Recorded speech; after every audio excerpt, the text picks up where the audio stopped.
Esta é a história do dia da Rádio Observador. O Benfica corre o risco de ser suspenso das competições desportivas?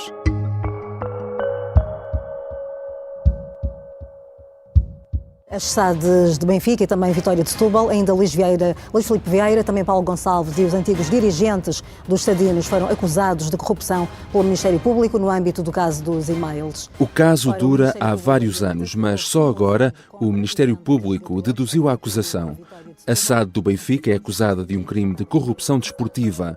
No centro da acusação está o ex-presidente do clube, Luís Filipe Vieira. Já o atual presidente, Rui Costa, acabou ilibado. Em causa estão também os crimes de fraude fiscal qualificada e oferta indevida de vantagem. No centro da acusação estão negócios de transferências de jogadores entre Benfica e Vitória de Setúbal que terão beneficiado o Clube de Setúbal, outro dos acusados neste processo, e que o Ministério Público entende que podem ter tido como contrapartida benefícios desportivos. A acusação quer que, em caso de condenação, Vieira seja inibido de exercer cargos desportivos durante 5 anos e que, também como pena acessória, o Benfica seja suspenso de todas as competições. Vamos analisar este caso com a ajuda de Luís Rosa, redator principal do Observador, que acompanha habitualmente as questões de justiça. Eu sou o João Santos Duarte e esta é a história do dia de quarta-feira, 16 de outubro.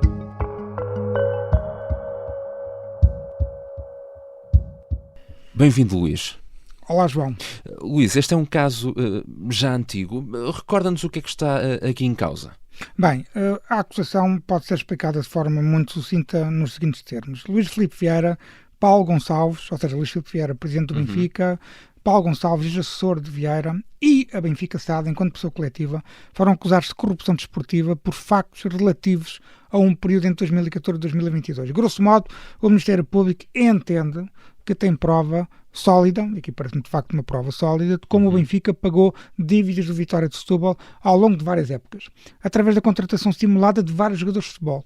Era uma forma, se tu quiseres, e o Ministério Público diz mesmo essa expressão. Contratação simulada, como é que isso funciona? O que é que... Vou dar um exemplo para perceber melhor. Há um caso, por exemplo, de um jogador que é alvo de 3 contratos de direito de preferência sucessivos e redundantes, ou seja, o Benfica, por exemplo, fez um contrato com o Setúbal em que ganhava o direito de preferência de todos os júniores, esse jogador fazia parte dos júniores, depois faz um contrato de direito de preferência sobre 4 ou 5 jogadores que eram júniores, logo estavam abrangidos no primeiro contrato, e finalmente, no terceiro caso, faz um terceiro contrato de direito de preferência sobre um dos 5 jogadores que anteriormente tinha feito no segundo contrato e que também estava incluído no primeiro. Ou seja, são contratos redundantes. E é por isso que o Ministério Público diz que estes contratos e outros eram uma forma de injetar dinheiro no Vitória de Setúbal. O Vitória de Setúbal estava com muitas dificuldades financeiras, tinha que cumprir não se chamava assim, mas hoje em dia é um termo que os adeptos de futebol conhecem, tinham que cumprir o fair play financeiro, vamos supor, ou seja, não podia ter dívidas, não podia ter, e tinha muitas dívidas, à Segurança Social, ao Fisco. Então esta injeção de dinheiro do Benfica no Setúbal permitia-lhe pagar salários em atraso, dívidas ao Fisco, dívidas à Segurança Social. No total, o Benfica terá injetado cerca de 1,6 milhões de euros. Ou seja, o Ministério Público entende que o Benfica tinha interesses dependentes do Vitória de Setúbal. Porquê? Porque concorria no mesmo campeonato profissional de futebol. E que tal facto, agora vou citar o despacho de acusação, seria suscetível de trazer à Benfica SAD vantagens de diversa natureza a favor das pretensões e interesses do Sport Lisboa Benfica SAD e que poderiam, volto a citar, poderiam satisfazer objetivos ao nível dos resultados esportivos. Fim de citação. Ou seja, estamos aqui perante um raciocínio de prova indiciária. Não há um facto concreto de adulteração da verdade esportiva imputada ao Benfica. Dito de outra forma, não há um jogador que tenha sido aliciado, um dirigente do Setúbal que tenha falado, por exemplo, com um jogador... Não há provas disso, não há nenhuma referência sequer. Sim. Há um raciocínio meramente jurídico de que, como o Benfica tinha influência financeira sobre o Setúbal, então há o raciocínio jurídico de que, então, se o Setúbal precisasse de beneficiar o Benfica perdendo o jogo de propósito, isso poderia ser feito. é um raciocínio de prova indiciária. E é por isso mesmo que o Ministério Público pede uma pena acessória de suspensão das competições profissionais para o Benfica e uma pena acessória de proibição de exercício de funções de dirigente para Luís Filipe Vieira e Paulo Gonçalves. Já vamos falar dessas penas acessórias. Para já, neste despacho do Ministério Público, há vários acusados, mas à cabeça surge aqui então o ex-presidente do Benfica, Luís Filipe Vieira, não é? Sim. Eu diria que este caso, como muitos outros que envolvem o Benfica, aliás, o despacho de encerramento de inquérito, no despacho de encerramento de inquérito, o Ministério Público arquivou muitas suspeitas. Houve muitas notícias que falaram esta terça-feira do chamado caso dos e-mails. Eu confesso que li o despacho de acusação e o despacho de encerramento de inquérito não vi nenhuma referência ao caso dos e-mails. Este é que sim é um caso que reuniu praticamente todas as situações de suspeita de corrupção desportiva que incidiam sobre o Benfica. E muitos destes casos têm a ver com a forma como Luís Filipe Vieira geria o Benfica. Vieira tentou imitar Pinto da Costa na forma como se devia gerir um clube de futebol, tentando nomeadamente ganhar uma grande influência sobre outros clubes mais pequenos, seja através do empréstimo de jogadores, seja através até de injeções financeiras, enfim. E, portanto, é essa espécie de influência que é questionável, uma influência que pode levar, de facto, à adulteração da verdade desportiva, mas isso é provado num processo criminal e precisa haver factos concretos, o que não me parece que neste processo isso exista, mas foi essa forma de gestão de Luís Filipe Vieira que levou a muitas investigações. E esta investigação, por exemplo, no que diz respeito à fraude fiscal, é sólida. Ela é sólida, de facto, porque é um dos crimes, não é? Portanto, temos corrupção desportiva, não é? Fraude fiscal é outra situação. Portanto, já vamos voltar à corrupção desportiva, mas agora concentrando na fraude fiscal. Como houve aqueles contratos simulados, nomeadamente houve injeção de 1,6 milhões de euros do Benfica na vitória de Setúbal, o Ministério Público considera que houve uma vantagem patrimonial, essa vantagem patrimonial de 1,6 milhões de euros para o Setúbal, mas que o Benfica também obteve vantagens patrimoniais ilícitas, em termos fiscais, no total de 900 mil euros em sede de IRC e de IVA. Grosso modo, estamos a falar de custos que não deviam ter sido apresentados como tal, e foram. Porque os contratos não eram reais, eram contratos simulados. Agora, há aqui também prova foto sólida em relação às transferências bancárias, e aqui sim, este caso da fraude fiscal qualificada é um caso que tem realmente pernas para andar. Só para dar outro exemplo, não tem nada a ver com o Vitória de Setúbal. Há outras situações que levam à acusação contra o Benfica de fraude fiscal qualificada e que tem a ver, por exemplo, um caso clássico de conflito de interesses, que era isso que era a gestão de Luís Filipe Vieira. Era muito insensível ao conceito de conflitos de interesse. O próprio Vieira é suspeito no principal processo, que é o cartão vermelho, no qual foi detido e no qual também perdeu a liderança do Benfica, é suspeito precisamente de ter desviado dinheiro do Benfica. Como? Porque vendeu os jogadores a um empresário de futebol com quem, enquanto ele, Vieira, com o gestor civil, tinha relações comerciais, ou seja, vendia-lhe casas. Portanto, isso é um caso típico de conflito de interesses. E aqui neste caso também tens outro, que é um scout do Benfica, ou seja, uma pessoa contratada pelo Benfica para descobrir talentos no Brasil, depois de descobrir esses talentos, era também ao mesmo tempo empresário de futebol, ou seja, descobriu o talento e depois vendia o jogador ao Benfica. Portanto, isso levou também à simulação de uma série de contratos e também segundo o Ministério Público, a factos indiciários relacionados com fraude fiscal qualificada. Já regressamos à conversa com o Luís Rosa, redator principal do Observador, que acompanha habitualmente as questões de justiça. Na segunda parte vamos perceber porque é que o atual presidente do Benfica, Rui Costa, foi ilibado, e vamos também contextualizar este pedido de pena acessória do Ministério Público de suspensão do Benfica das competições desportivas.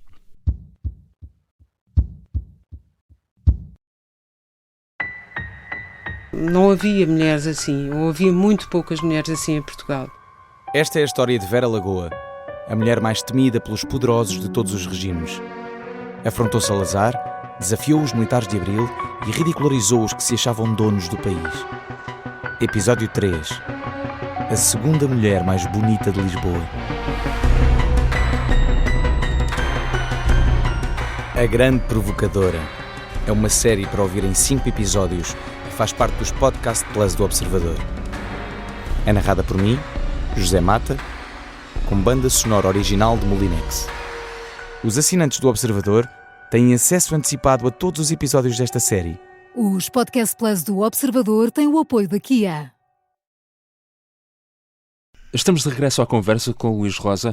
Luís, na tua análise, há aqui também várias questões que se podem colocar na solidez desta acusação. Que problemas são esses que vemos aqui? Bem, é verdade que há prova forte em relação aos contratos simulados, muitos deles redundantes, como ainda há pouco falamos. E também das respectivas transferências bancárias entre o Benfica e o Setúbal. Ou seja, a influência financeira do Benfica no Vitória de Setúbal está consolidada, não há dúvida nenhuma sobre isso. E o mesmo se diga sobre aquela questão da fraude fiscal, como ainda há pouco referi, que tem a ver nomeadamente com a contratação de vários jogadores brasileiros. Agora, a alegada corrupção desportiva, isto é importante enfatizar, não tem no despacho de acusação uma relação direta com casos concretos de adulteração da verdade desportiva. Seja nos jogos, ou seja, não há jogo... Mas não são referidos casos, exemplos, o Ministério Público não identifica nenhum jogo, na acusação, enfatizo, não identifica nenhum jogo em que entre o Benfica e o Vitória de Setúbal, em que o Setúbal tenha perdido o jogo de propósito, para ser direto e claro. Isso não existe no espaço de acusação. Como eu pude explicar há pouco, há um raciocínio meramente jurídico, há um raciocínio meramente indiciário. Houve esta influência financeira do Benfica no Setúbal, logo se o Benfica precisasse que o Setúbal perdesse, então ele perdia. Pronto. É uma realidade jurídica, não é uma realidade material. Bem, isso levanta problemas, porque o Benfica vai alegar certamente isso na fase de instrução criminal. E não me parece, sinceramente, que não possa existir aqui uma prova material dessa questão. O que é, vou constatar uma coisa, sem qualificar e sem sequer analisar, porque eu não li o despacho de arquivamento, li o despacho de acusação. O meu colega Bruno Roseira que leu o despacho de arquivamento, mas no despacho de arquivamento são arquivados todas as situações concretas que têm a ver precisamente com isto que eu acabei de dizer. A adulteração de jogos da verdade esportiva em jogos do campeonato profissional de futebol. Os jogadores foram alegadamente aliciados, por empresários alegadamente ligados ao Benfica, mas não se comprovou essa ligação direta. Se é arquivado é porque não há provas. O Ministério Público entende que não há provas. Não há prova disso. Ou seja, não há prova de corrupção desportiva concreta. Não há prova da adulteração da verdade desportiva. Mas faz esta acusação. Por corrupção desportiva, e vamos ver o que é que vai acontecer na fase de instrução criminal. Não tenho dúvida nenhuma de que o Benfica vai contestar, e o Luís Filipe Vieira e Paulo Gonçalves vão contestar esta acusação, requerendo a abertura da instrução. E na fase de instrução criminal certamente vão tentar produzir prova no sentido de que o crime de corrupção desportiva não está minimamente indiciado por parte do Ministério Público.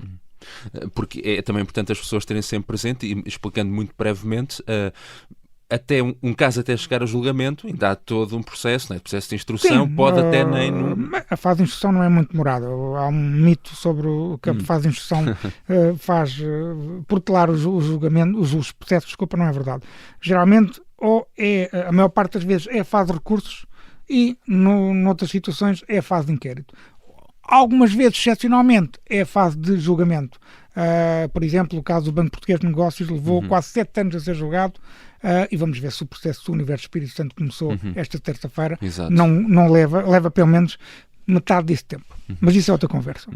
Nós temos estado aqui a falar de justiça criminal, mas de facto há aqui que fazer esta distinção, e é importante explicar isto. Há duas realidades diferentes, não é? Há a justiça criminal e há também depois o lado da justiça desportiva. É importante deixar isso muito claro, porque muitos ouvintes, certamente que ao lerem e ouvirem as notícias ontem, esta terça-feira, ficaram com a ideia de que, o Ministério Público pede uma pena acessória de suspensão do Benfica das competições desportivas. Olha, eu tive muitos colegas nossos que me vieram perguntar, mas o Benfica vai ser suspenso?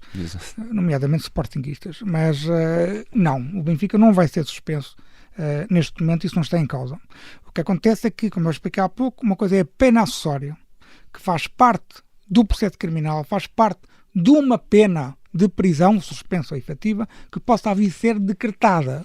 Ou seja, o Tribunal de Primeira Instância, se o caso chegar a julgamento, pode condenar o Benfica por corrupção desportiva e pode condenar o Benfica a essa pena acessória de suspensão de competições profissionais. Mas isso só é executado quando o processo transitar em julgado. Ou seja, quando já não houver mais recursos.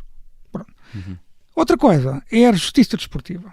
E, portanto, uma coisa é a justiça criminal, os tribunais escrutinam o cumprimento do Código Penal, veem se as pessoas praticaram ou não praticaram crimes. os órgãos disciplinares da Federação Portuguesa de Futebol escrutinam se o regulamento disciplinar das competições profissionais está a ser cumprido ou não. São duas realidades distintas e muito diversas. E para as pessoas perceberem, o poder disciplinar da Federação Portuguesa de Futebol é um poder público.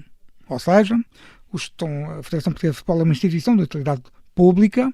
O Estado português delegou na Federação Portuguesa de Futebol, e por isso é que lhe dei esse estatuto de utilidade pública, não é a única razão, mas é também, delegou a organização de provas desportivas e delegou-lhe o poder disciplinar. Bem, ora, a Federação Portuguesa de Futebol tem todas as condições para, tendo noticiado esta acusação, chegar ao pé do Ministério Público e dizer assim: meus senhores, eu quero investigar a parte que me compete, quero investigar as eventuais infrações disciplinares. Portanto, eu peço uma certidão de tudo o que vocês têm, ou seja, uma cópia de toda a prova, vocês dão-me essa certidão e eu vou investigar aquilo que me compete. E depois tirar as suas conclusões. Se houver uma sanção, se houver uma infração disciplinar, o Benfica, por exemplo, pode ser condenado a uma pena disciplinar, que também terá que transitar em julgado dentro dos organismos desportivos.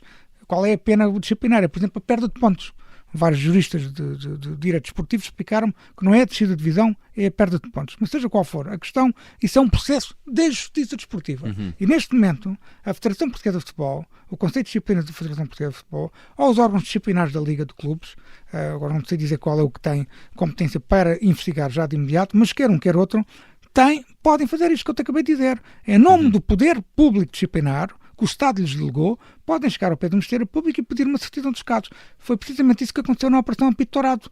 Tu deves recordar, João. Todos nós, enfim, que acompanhamos o futebol, nos recordamos do processo Apito Dourado. Foi exatamente isso que aconteceu. A Comissão Disciplinar da Liga de Clubes, na altura liderada por Ricardo Costa, que hoje em dia é juiz conselheiro do Supremo Tribunal de Justiça, chegou ao pé da Procuradora Maria José Morgado, que liderava a investigação, a coordenação das investigações do Apito Dourado, e pediu-lhe uma certidão. Abriu inquéritos e sancionou o Porto e a Boa Vista, porque depois essas sanções vieram a ser anuladas pelo Supremo Tribunal Administrativo, mas isso é outra conversa que não interessa agora estar aqui a explorar. Mas só para dizer, isso pode ser feito. E, portanto, vamos ver se a Federação Portuguesa de Futebol não fica de braços cruzados.